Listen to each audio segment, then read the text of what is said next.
నా మనసరసిలో ఆడెనిదే శివహంస హైమవతి అనుహంసి అండనుండగ మురిసి. ఓం నమః శివాయ.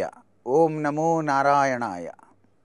జన్మ జన్మాంతరాల పాపాల్ని కూడాను దహింపచేసేటువంటి ఈ కార్తీక మాసంలో మనం ఉదయాన్నే నిద్ర నుంచి లేచి చక్కగా నదీ తీరానికి వెళ్ళి అక్కడ నిర్విఘ్నం కురుమే దేవా దామోదర నమోస్తుతే అని చెప్పేసి సంకల్పం చెప్పుకొని ప్రవాహానికి ఎదురుగా వాలుగా కానీ చక్కగా స్నానాన్ని ఆచరించే ముందు తులారాశిం గతే సూర్యే గంగా త్రైలోక్యపావని సర్వత్ర ద్రవరూపేణ సా సంపూర్ణ భవేత్తదా అనేటువంటి శ్లోకాన్ని చదువుకొని త్రికరణ శుద్ధితో ప్రతి ఒక్కరూ కూడా స్నానాన్ని ఆచరించాలి. ఈ కార్తీక మాసంలో ప్రతిరోజు కూడా సూర్యోదయాత్ పూర్వమే. స్నానానంతరం 3 దోసిళ్లతో నీరు తీసుకొని తీరానికి చల్లి తీరాలి.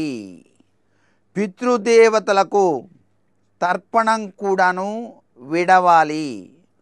సూర్య భగవానునికి అర్ఘ్యం చాలా ముఖ్యం. స్నానానంతరం శుభ్రమైనటువంటి వస్త్రాలను ధరించి అనుష్ఠానం చేసుకోవాలి. స్త్రీలు దీపారాధన చేయటం జరుగుతుంది. అయితే తడి బట్టలతో మాత్రం స్త్రీలు దీపారాధన నదీ తీర ప్రాంతాలలో కానీ ఇంటి వద్ద కానీ చేయకూడదు అనే విషయాన్ని తప్పనిసరిగా ప్రతి ఒక్కరూ గుర్తుపెట్టుకోవాలి.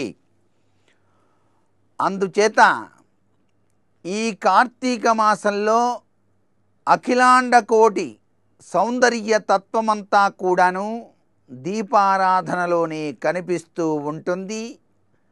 అందుచేత ఈ మాసానికి కార్తీక దీపోత్సవ మాసం అని కూడా పేరు వచ్చింది.